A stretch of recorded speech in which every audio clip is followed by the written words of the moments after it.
Hello dear viewers, Assalamu alaikum. Once again, welcome back to my channel. আশা করছি সবাই আল্লাহর রহমতে খুবই ভালো আছেন। ওয়েল, আজ আপনাদের সাথে শেয়ার করব একদম ঘরোয়া উপকরণে চাইনিজ ভেজিটেবল। হেলদি এই ভেজিটেবলটা যারা ডায়েট করেন তারা কিন্তু অনায়াসে আপনাদের ডায়েট চার্টে রাখতে পারেন। আশা করছি রেসিপিটি ভালো লাগবে আপনাদের।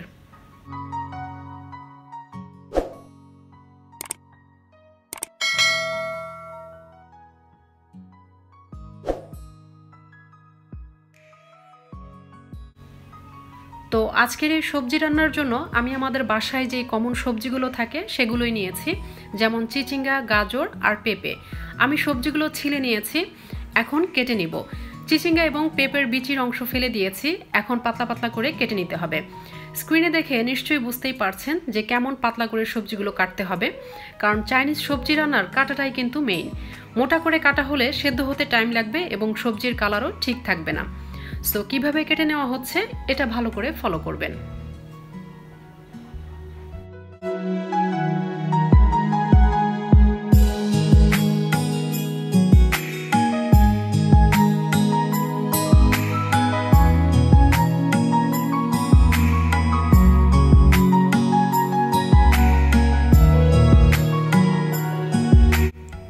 তো সবজিগুলো কেটে নেওয়া হয়ে গেছে। এখন যেটা করব, সবজিগুলো 80% সেদ্ধ করে নেওয়ার জন্য আমি পানি ফুটিয়ে নিয়েছি। এখন সবজিগুলো দিচ্ছি। অবশ্যই পানি ফুটিয়ে দেন সবজিগুলো দিতে হবে এবং এই পর্যায়ে চুলার হিট হাই ফ্লেমে থাকবে।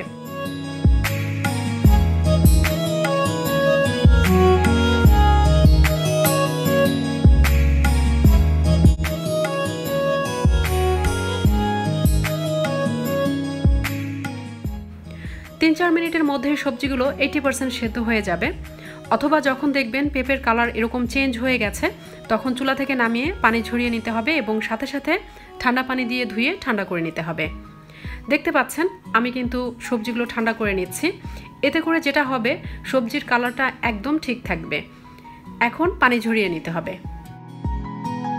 এখন সবজি রান্নার জন্য আমি এখানে বড় 2 কোয়া রসুন কুচি করে রেখেছি আর 3-4টা কাঁচামরিচ কেটে নিয়েছি। তো কড়াইতে 1.5 টেবিল চামচ তেল দিয়ে দিচ্ছি রসুন কুচি। কিছুক্ষণ তেলে নেড়ে চেড়ে লাল করে ভেজে পানি ঝরিয়ে রাখা সবজিগুলো দিয়ে দিব। আমি এই সবজিটা পেঁয়াজ ছাড়াই রান্না করি, আপনারা দিতে চাইলে পেঁয়াজের পার্ট আলাদা করে দিতে পারেন। খুব ভালো করে মিশিয়ে নিব সব কিছু।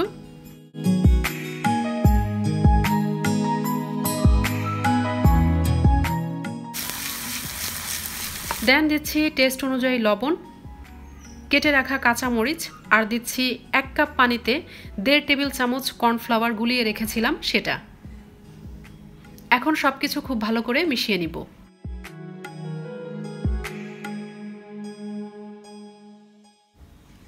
মেশানো হয়ে গেছে। এখন দিচ্ছি 1 চা চামচ চিনি আর 1 টেবিল চামচ সয়া সস। এখন আরও একবার সব কিছু খুব ভালো করে মিশিয়ে নিব। আর এই পুরো রান্নাটা মোটামুটি হাই হিটেই করতে হবে। আপনারা চাইলে এই পর্যায়ে নামিয়ে নিতে পারেন, অথবা যদি আরও একটু গ্রেভি চান সেক্ষেত্রে সামান্য একটু পানি অ্যাড করতে পারেন, কারণ সবজিটা যখন ঠান্ডা হবে তখন এমনিতেই আরও একটু ঘন হয়ে যাবে।